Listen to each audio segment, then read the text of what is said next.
Brett, let's talk a little bit about what has happened this week with the national championships. Everybody seems to be talking about that.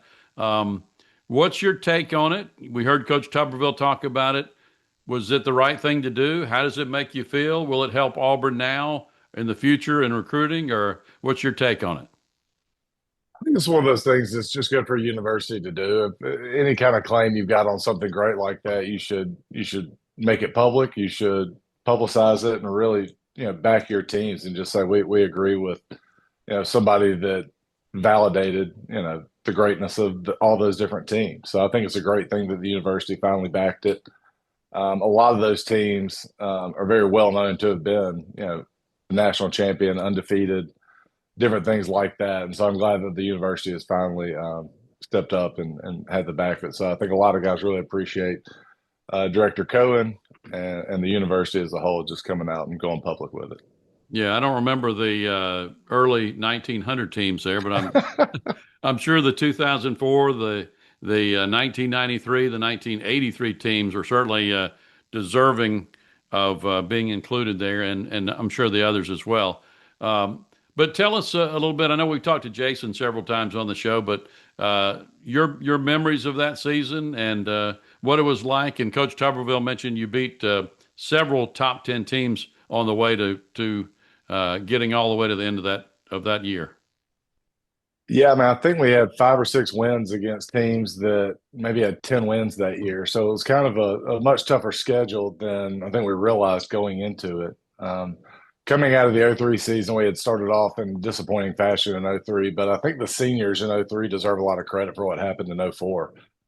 Just because they showed a really high level of work ethic and drive and leadership. And so going into '04, I think we've realized, how we finished '03, we could carry that through to the next year if we did things the right way. And so we had a good group of senior leaders, guys that have been there 4 or 5 years. And Coach Tuberville and the coordinators really kind of leaned on a lot of the seniors, kind of say, hey, this could be good, but we need y'all to step up. And we had some young guys that came in and played really well in some key spots there. So as the season rolled on, we just kind of kept feeling like we're getting better and playing good teams and rising to the occasion. And it was probably the LSU game and then the Tennessee game and the Georgia game where you realize like, wow, we really might be able to do this. And it just kind of kept going. But it was a special year and just a great group of guys, and I'm blessed to even be part of it. Yeah, I think I was watching or reading that you were pretty close to DeMarco McNeil. Is that right? He played interior and I was on the outside, but spent a lot of time with DeMarco. One of the most deceptive athletes you'd see out there. If you saw him walking around and hanging out, you wouldn't think much. But once he started moving, he was one of the best to ever do it, and one of the funniest, but also one of the nicest guys you'd ever want to be around on a daily basis. Yeah, the guy that I covered in high school and at Auburn. And I was just thinking, how much have you visited with those guys that were on the team since the announcement, and what's been the reaction, or what have you guys been talking about? Yeah, for 21 years, we've kind of said we were national champions anyway. So I don't know if it's changed a lot for most of us, but a lot of the guys have reached out and said that they really do appreciate the fact that the university is publicizing it now and backing it and claiming it. A lot of schools have done this in the past, in different eras. I think most of them were done before social media and the internet were such a big thing, so that it can literally just go worldwide in one day. But I think we're all glad that the university is taking the stand that they have. And so I don't think it changes our lives much, but it's certainly something that we do appreciate. Yeah. And Kevin, I know you and I were talking a little bit before the show about your role in 2004. You were shooting the Auburn Review show at that time, and I'm sure you have some great memories of that team. Yeah, that is correct. I was with Channel 12 in Montgomery at that time, and Phil Snow was still there being sports director. And we covered all the games. We were there in the locker rooms after the games. We were there for home and away. And, Brett Sack in that LSU game and all the way to the Sugar Bowl when we beat Virginia Tech. I mean, that was a heck of a year to be covering Auburn, especially based off the previous years where we haven't done, didn't live up to the potential. But that '04 season, man, that was great. And to be part of that with working at Channel 12 and being able to hang with some of these guys in the locker room it was great. It was an awesome time to be an Auburn fan, to be with the athletic department, be with, in the TV business, covering Auburn sports. Usually you're covering Bama and all these things, but it was Auburn's time at that year. Yeah, a little different on the Auburn football review now. Times have changed. But Brett, we were talking about the hit on the quarterback in the LSU game. We were thinking that was one you might have gotten flagged for if we were in today's football. Yeah, I still catch flack from friends for not celebrating more, but I had choice words for referees most of the games that I played, and so I certainly didn't want to do anything extracurricular after that play to get in trouble.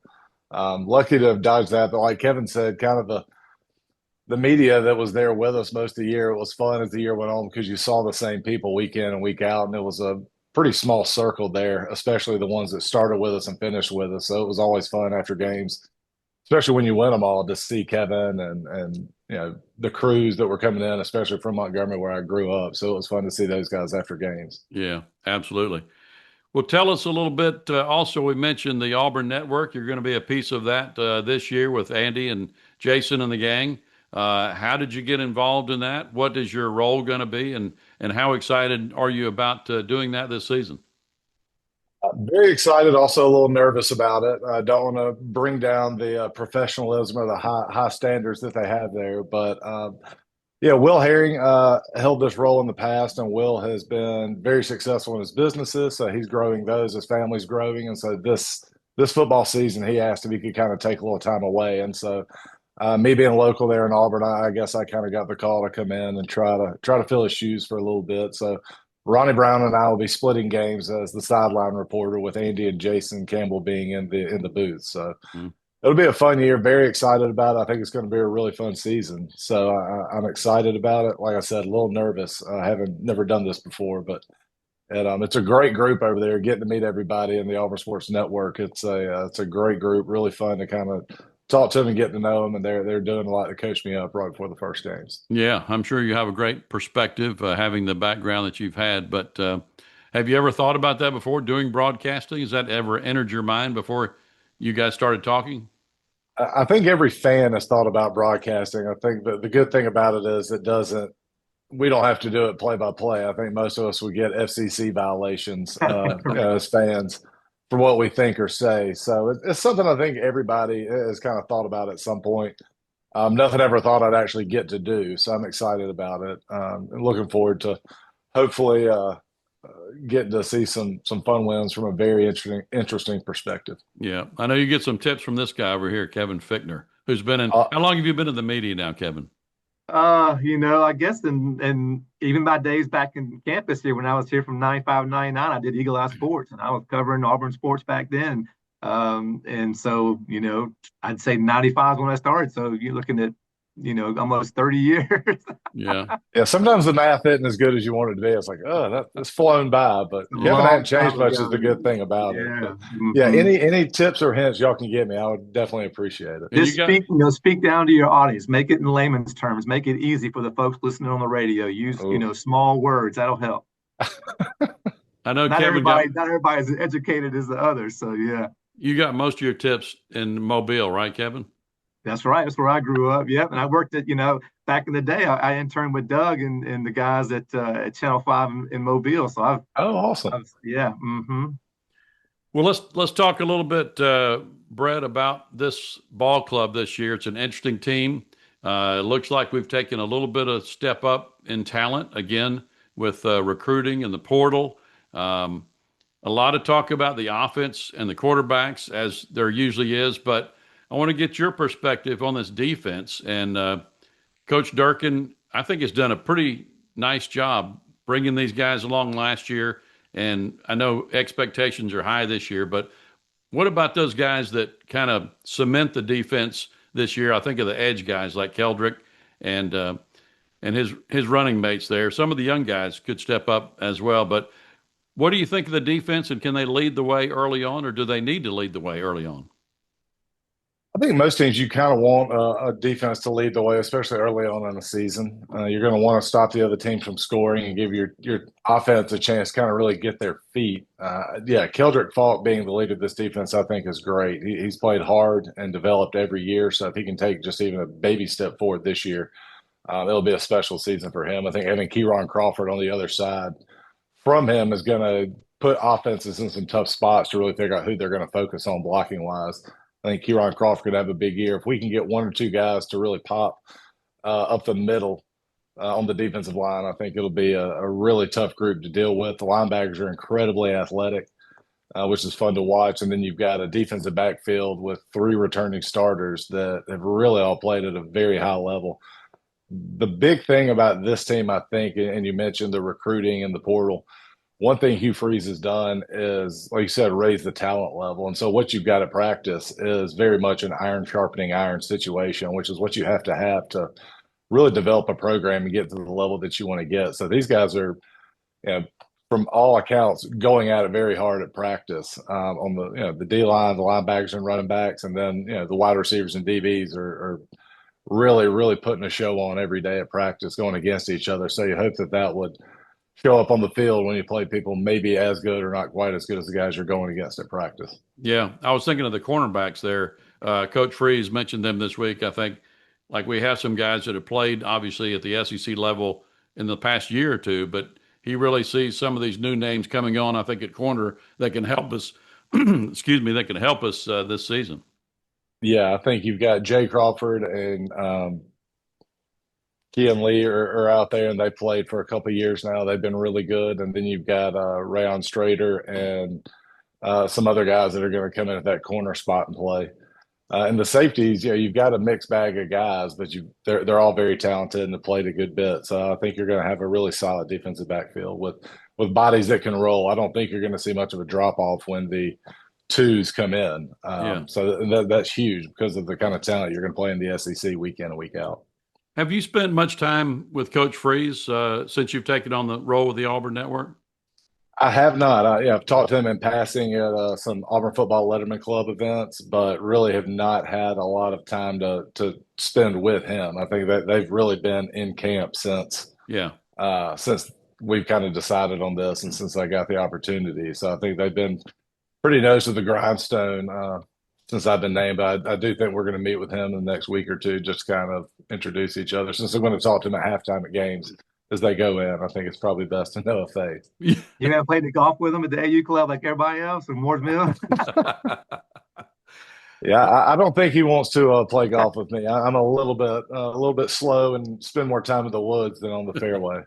But I was just thinking, Bret, he is after the past couple of years, he had some good years at Ole Miss, obviously, and then at Liberty, which wasn't on the same level. But he has to be itching just to get this Auburn program back to where he thinks it can be and where everybody thinks it can be.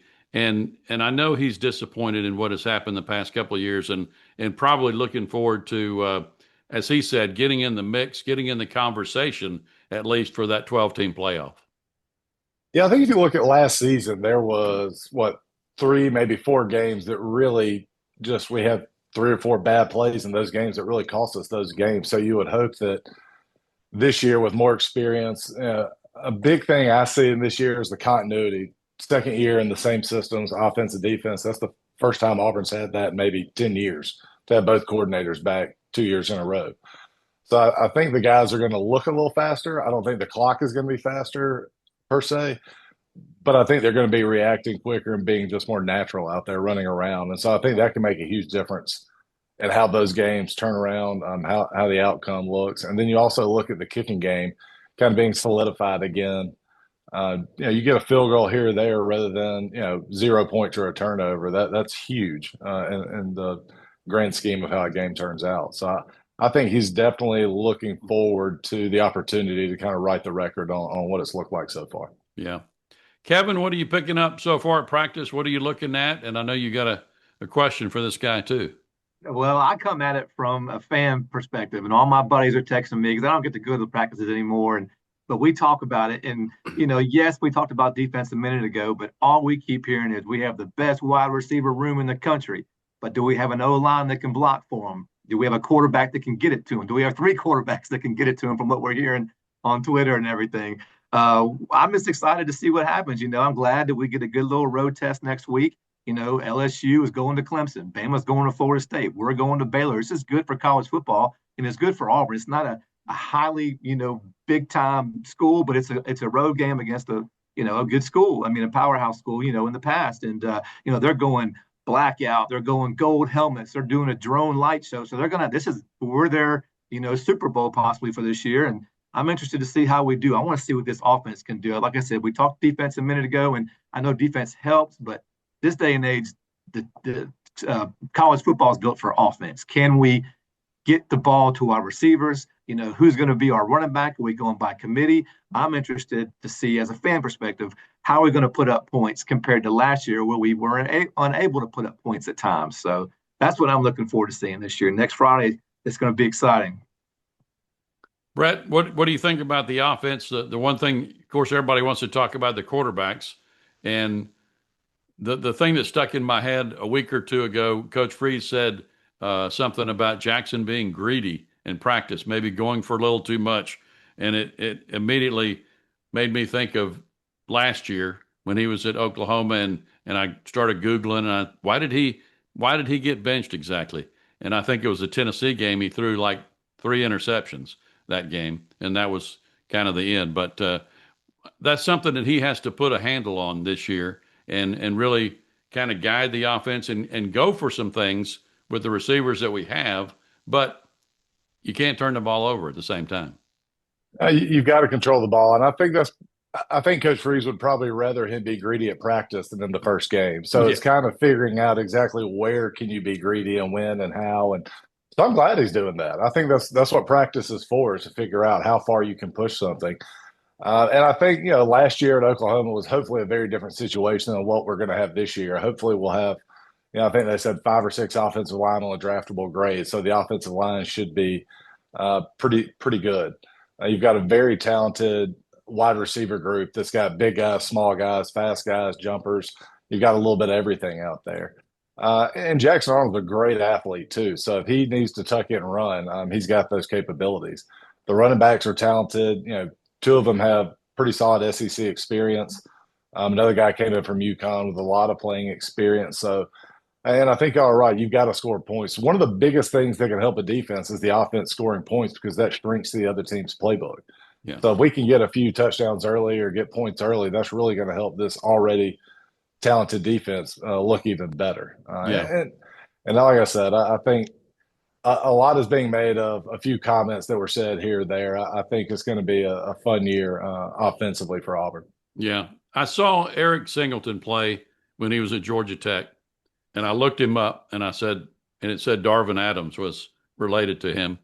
And I texted one of the coaches, and it's hard for me to believe that he's at Auburn now, but I really think he's going to make a huge difference, even with the receivers we already have. But he's going to be a step up and an extra guy that Jackson can hit this year. I just think he's going to be an impact player for Auburn. What do you think? I think you get an athlete like that and you watch what he did at Georgia Tech last year. I watched the Georgia game from last year, and just all the different things he can do with speed sweeps and screens and deep balls.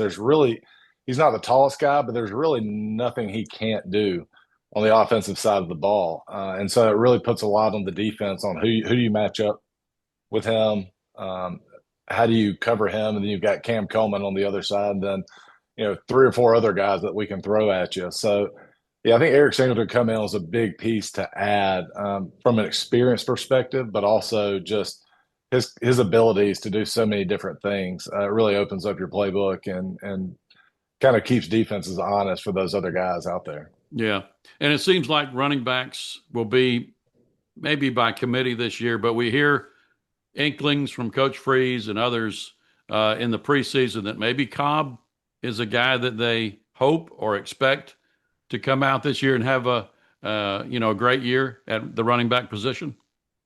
Yeah, I think Jeremiah Cobb and Damari Alston can do everything you want, but they have different skill sets where they really pop out for you. So I think you're going to see both of them used in a lot of the same ways, where I think the coaches will also try to find specific ways to use them within the scheme for different games. But yeah, both of those guys super talented. Jeremiah Cobb being a Montgomery guy, I followed him since he was a Catholic in Montgomery. Excited to have him out there, and really think you could see a breakout year for him and Damari Alston.